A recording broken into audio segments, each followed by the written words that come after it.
अस्सलामुअलैकुम। उम्मीद करती हूँ कि आप सब खैरियत से होंगे। आज मैं आपको पेशावरी खीर बनाना सिखाऊंगी जो नहायत ही आसान और झटपट तरीके से बन जाएगी। इसको शादियों वाली भी खीर कहा जाता है। ये बहुत ही ज़बरदस्त होती है और इसके लिए हमें जो है चंद चीज़ों की ज़रूरत होती है। ये देखें, इसके लिए हमें चावल चाहिए होंगे आधा कप, आधा टोटा चाहिए होगा 1 कप चावल का जो है, और इसको हमने भिगो देना है। और साथ में हमें 3 से 4 अदद बड़े गिलास जो है दूध के चाहिए होंगे। ये कुछ ड्राई फ्रूट हैं और खुश्क दूध का 1 पैकेट है, ये हमें चाहिए होगा। आप ड्राई फ्रूट अपनी मर्ज़ी के हिसाब से भी डाल सकते हैं। और ये रस लिए हैं हमने जो है, और इसमें 1 गिलास जो है दूध का डाल देना है। और इसी के साथ इसमें जो हमने खुश्क दूध लिया था 3 से 4 चम्मच इसमें ये दूध होता है, ये आप डाल सकते हैं। इसमें डालें, इससे बहुत ज़बरदस्त टेक्सचर और बहुत मज़े का फ्लेवर बनता है। ये 2-3 अदद हमने जो है छोटी इलायची ले ली है। और दूसरी तरफ हमने चावलों को रख देना है। और इसको जो है कुकर में बहुत जल्दी ये 5 से 10 मिनट में पक जाते हैं। ये देखिए हमारे चावल गल चुके हैं। हमने 1 से 2 चम्मच उन चावलों में से, गले हुए में से, इस जूसर में डाल के इनको भी अच्छे तरीके से ब्लेंड कर लेना है कि ये क्रीमी सा टेक्सचर हमारे पास तैयार हो जाए। और दूसरी तरफ हमने कुछ चावल बचा लेने हैं। और ये देखें हमारा क्रीमी सा टेक्सचर हम तैयार हो चुका है। और ये हमने जो है चीनी ली है, आधी चीनी हमने कैरेमलाइज़ करनी है और आधी हमने बचा लेनी है।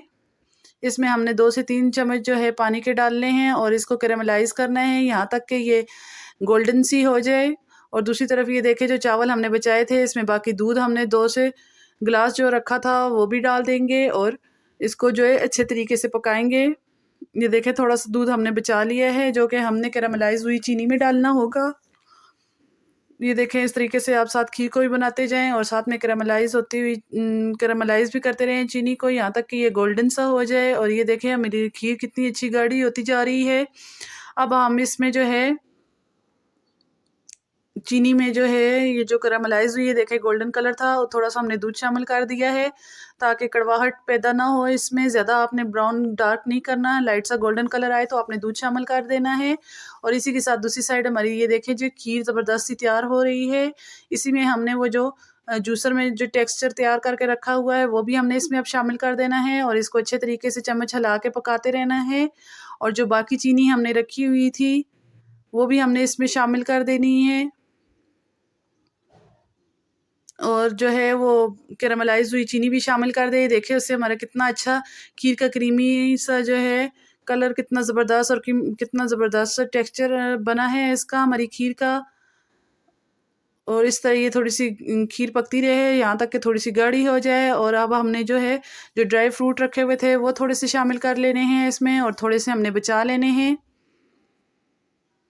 वो लास्ट में हमने गार्निश के लिए छोड़ने हैं। ये देखें हमारी ज़बरदस्त सी खीर तैयार हो चुकी है। जो ड्राई फ्रूट हमारे पास बचे हैं वो हमने इसके ऊपर डाल देने हैं। अब इस खीर को हमने जो है बहुत अच्छा से ठंडा करके इसको सर्व करना है, चाहे खुद खाएं चाहे मेहमानों के आगे रखें। 2 से 3 घंटे इसको फ्रिज में रखें और फिर खाएं। अगर आपको मेरी वीडियो अच्छी लगती है तो मेरे चैनल को सब्सक्राइब कर दें, मेरी वीडियो को लाइक करें और ज़्यादा से ज़्यादा मेरी वीडियो को शेयर करें। ये देखें जी हमारी क्रीमी सी ज़बरदस्त शादियों वाली खीर तैयार हो चुकी है। ये देखें जी कितना ज़बरदस्त हमारा टेक्सचर खीर का बन के रेडी हुआ है। आप ये खीर बनाएंगे तो शादियों वाली खीर को भूल जाएंगे। आप घर में बनाएं और साफ़ सुथरी खीर खाएं। इसी के साथ मैं आपसे इजाज़त चाहती हूँ। अल्लाह हाफिज़।